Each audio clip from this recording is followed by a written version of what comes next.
Okay. सबसे पहले point ये है कि मैं आप लोगों को बताती चलूँ, अब मैं करंट अफेयर्स, पाकिस्तान अफेयर्स की क्लास को कंबाइन करने लगी हूँ फैक्ट बुक के साथ। मतलब मैं जो टॉपिक पढ़ाऊँगी उसकी एनालिसिस भी पढ़ाऊँगी। उसमें हम कौन से आर्टिकल्स डाल सकते हैं, कौन से आर्टिकल्स नहीं डाल सकते, उसको किस तरह करना है, पेपर अटेम्प्ट उसका कैसे करना है, इस पे क्वेश्चंस कैसे आ सकते हैं। हम साइड बाय साइड टॉपिक को देखेंगे। हम एक टॉपिक को 3 दिन देंगे और एक टॉपिक को जो हम वो 3 डेज देंगे, उसमें एक टॉपिक को हर एंगल से कवर करेंगे। ठीक है। कौन सी आर्टिकल्स पढ़ने हैं, कहाँ पे स्किमिंग होनी है, किस तरह आ सकता है पेपर में, ये सब क्राइटेरियाज को गो थ्रू करेंगे।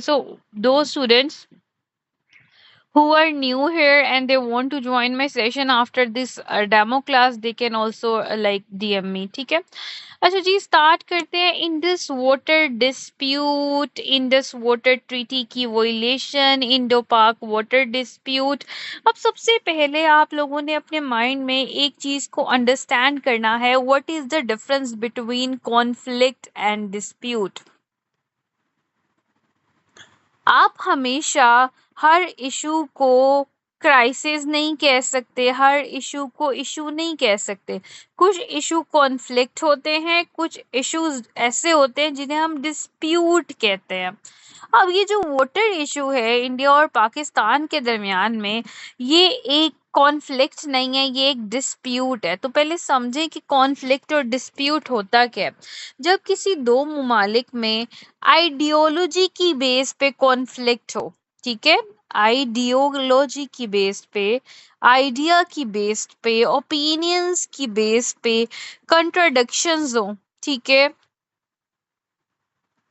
पाकिस्तान कह रहा है जी कि चाइना के साथ ये डील एशिया के लिए बेहतर रहेगी, लेकिन इंडिया कह रहा है कि अगर आप ये डील करेंगे तो हम आपके साथ रिलेशंस जो हैं वो हमारे लिए बेहतर नहीं है, तो आप ये चीज़ नहीं करें। अब यहाँ पे पाकिस्तान और इंडिया के जो दरमियान ये इशू है, वो इशू एक कॉन्फ्लिक्ट है जो कि उनकी आइडियोलॉजी की कॉन्ट्राडिक्शंस में आ रहा है। वो उसकी फॉरेन पॉलिसी के लिए बेहतर है, वो उसकी फॉरेन स्टेट की फॉरेन पॉलिसी के लिए बेहतर है।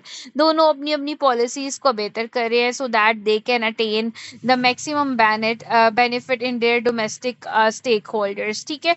तो इसी तरह जो कॉन्फ्लिक्ट होता है उस उसमें जब आप किसी स्टेट के साथ कोई क्राइसिस या इशू में जाते हो, वो आइडियोलॉजिकल होता है, वो ओपिनियन बेस्ड होता है। आपके ओपिनियंस एक दूसरे से नहीं मिलते तो आपके कॉन्फ्लिक्ट्स आ जाते हैं, तजाद आ जाता है।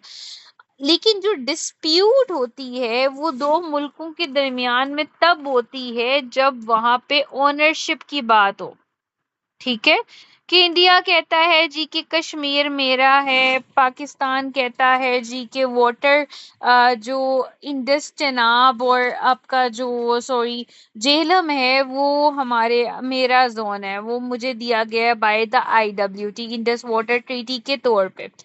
तो उसमें इंडिया की वोलेशन ना हो, तो जहां पे ओनरशिप आ जाती है कि ये मेरी चीज है, वो क्लेम करता है ये मेरी चीज है, और उस पे दो स्टेट्स की आपस में एक दूसरे के साथ मतलब इश्यू हो, उसको हम डिस्प्यूट कहते हैं। तो यहाँ पे भी वाटर की ओनरशिप का एक इशू है, तो इसको हम डिस्प्यूट कहते हैं। मैडम एक बच्चे का वो ज्वाइन नहीं हो रहा क्लास पे, मुझे फोन कर रहा है, पता नहीं कौन है। सबका ज्वाइन हो गया ना मुझे। अब देखें, यहाँ पे 8 से 9 स्टूडेंट्स हैं, they all join the class ना, और सिर्फ सिर्फ एक स्टूडेंट ऐसे है जिन्होंने ज्वाइन नहीं किया। तो अब मुझे बताएं कि मेरी तरफ से इशू हो सकता है, मुझे तो यहाँ पे उनका नाम आ भी नहीं रहा ना, ना कोई नोटिफिकेशन आया है। जिनका नोटिफिकेशन आ रहा है मैं उन्हें ऐड करती जा रही हूँ। तो ये तो मेरी तरफ से कंसर्न नहीं है, उन्हें कहें कि अपना नेट चेक करें एंड ट्राई अगेन। ठीक है। ओके जी। अब आप लोगों ने माइंड में रखना है कि ये जो मैंने आपको कॉन्फ्लिक्ट डिस्प्यूट मैडम एक बताया है। बच्चे का वो क्लास ज्वाइन नहीं हो रहा था, वो मुझे फोन कर रहे थे। जी।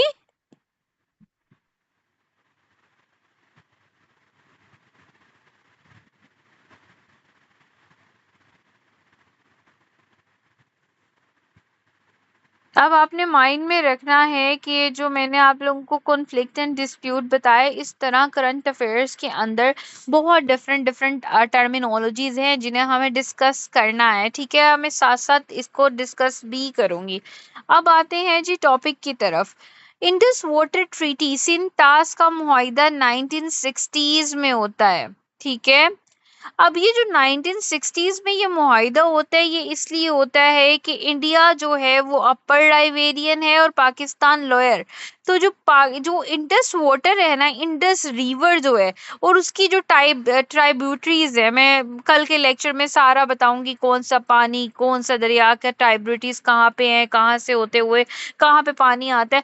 तो ये जो ट्राइब्यूटरीज हैं, इन दोनों के दरमियान में ये पानी कहाँ से आता है, नॉर्थ टू साउथ आता है। ठीक है, अब पाकिस्तान जो है वो नीचे जोन में है, अस्सलाम तो वालेकुम, इंडिया आवाज नहीं से आ रही पानी मैडम। गुजरते हुए आता है। ठीक हो क्या?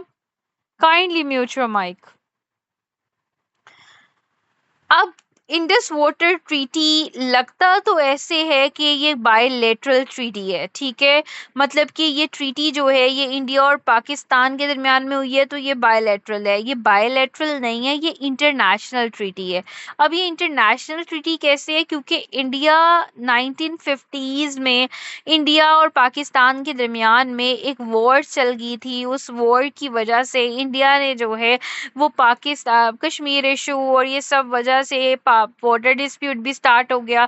इंडिया ने जो है वो पाकिस्तान का पानी रोक दिया। उस टाइम पे पाकिस्तान और ये जो रिवर्स डिवाइड है कि इंडिया को ईस्टर्न रिवर्स मिलेंगे या पाकिस्तान को वेस्टर्न रिवर्स मिलेंगे, ये डिसाइड नहीं हुआ था। ये तो इंडस वाटर ट्रीटी में डिसाइड हुआ है, जो कि 1960 में हुई थी। तो उस टाइम पे जब इंडिया ने पाकिस्तान का पानी रोका, like canals, tributaries, domains change कर दी, तो उस टाइम पे स्पिल गेट्स जो होते हैं, उस टाइम पे पाकिस्तान ने जो है उस चीज को लेके गया। ठीक है, वर्ल्ड बैंक। और वर्ल्ड बैंक जो है उस चीज को डिस्कस किया, इंटरनेशनल कम्युनिटी बैठी और उन्होंने वर्ल्ड बैंक ने मिल के इंडिया और पाकिस्तान के साथ एक ट्रीटी डिजाइन की, जो कि इंडस वाटर ट्रीटी है। क्योंकि हम अपना मसला जो है वो खुद से दोनों ममालिक ने आपस में रिजॉल्व नहीं किया, ना वो मसला हल हो रहा था, तो इसलिए वर्ल्ड बैंक की मदद से ये ट्रीटी डिजाइंड हुई, जिसको कहते हैं जी IWT या इंडस वाटर ट्रीटी सिंटास का मुआहिदा। ठीक हो गया। अब ये एक एग्रीमेंट है between India and Pakistan. How it's possible that my voice is inaudible? I'm speaking right now. Fraz, Mariam, Mohsen, I'm audible. Kindly class बताइएगा, साद, असलम, जितने भी स्टूडेंट्स हैं यहाँ पे, am I audible? Kindly make sure to like